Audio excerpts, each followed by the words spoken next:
G'day and welcome to Tied to the Moon, a podcast published on the new moon and the full moon about yearning and learning to dance with the rhythms of nature. My name is Kate Lawrence and I am your host. Tied to the Moon aims to be a story-filled dose of what it means to be human and to remind and inspire me and hopefully you to examine life for deeper meaning, joy and reverence.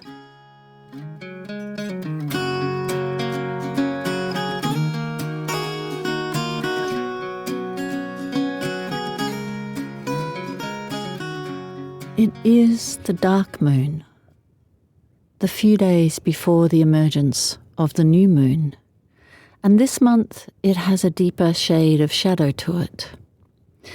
This month it falls on the anniversary of the death of my partner Adrian 8 years ago. And so it marks the beginning of a period that is difficult. This time begins with this day that marks his death. It passes through the day which marks his birth and culminates in the most complex and tricky day of all, the public celebration of the role that Adrian now only fills in his absence, that of Father's Day. There are so many mixed emotions I bring to this time and largely avoid. For this day of his death, I sometimes feel this weighty obligation to do something meaningful, both privately and publicly. I wonder why I can't wait for the day to be over. I wonder why I don't wake remembering it's the day. I wonder why Facebook is now seemingly the default way we remember people, and how I must put on a face of remembering for this particular day, and I balk at the formula of it all.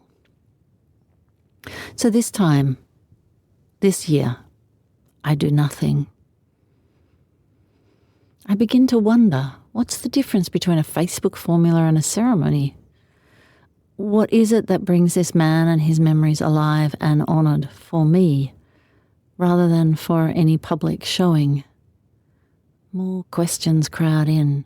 What is it that keeps me single and seemingly tied to a memory? How do I keep my children connected and tended as one single adult missing the support and care of a partner? Sometimes I think, I wish I'd had a period of Adrian dying, in between him living and actually dying, so that I could gain the wisdom from the experience of him dying and bring it to our relationship as he was living.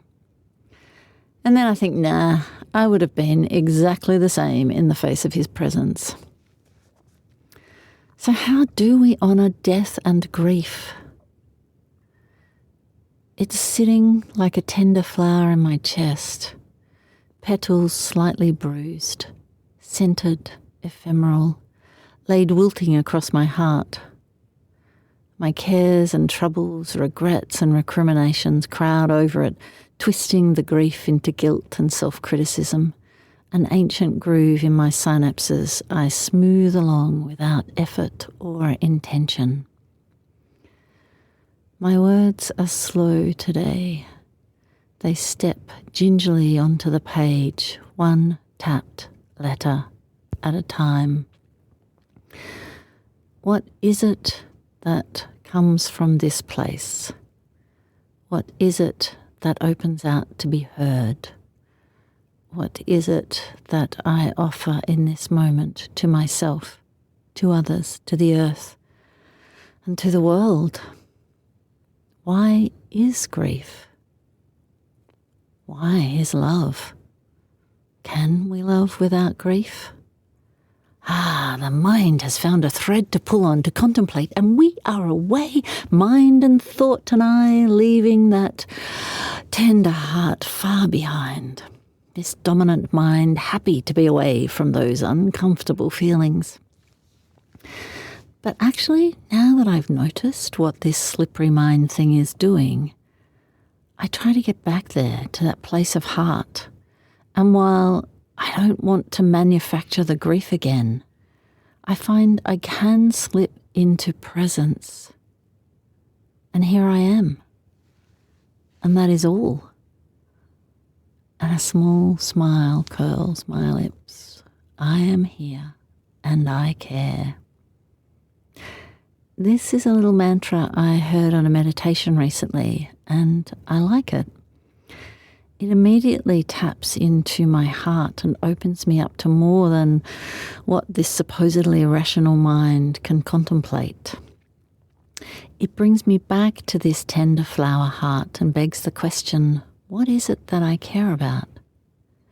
But I resist the trap of becoming a thinker. It nearly always can be answered by whatever is in front of me or what is front of mind. The big trick, I know, is to remember to say it. I am here and I care.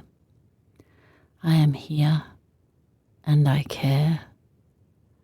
I am here and I care.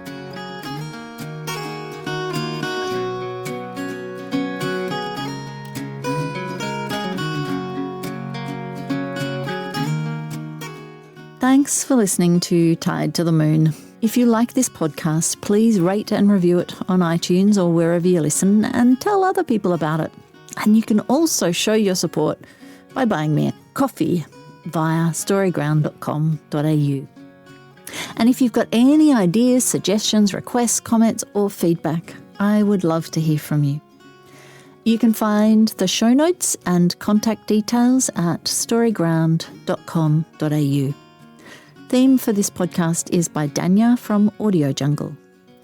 This podcast is a production of Storyground and me, Kate Lawrence, and is made on the traditional lands of the Gunung Willumbullock at the foot of Mount Macedon, 65 kilometres northwest of Melbourne, Australia.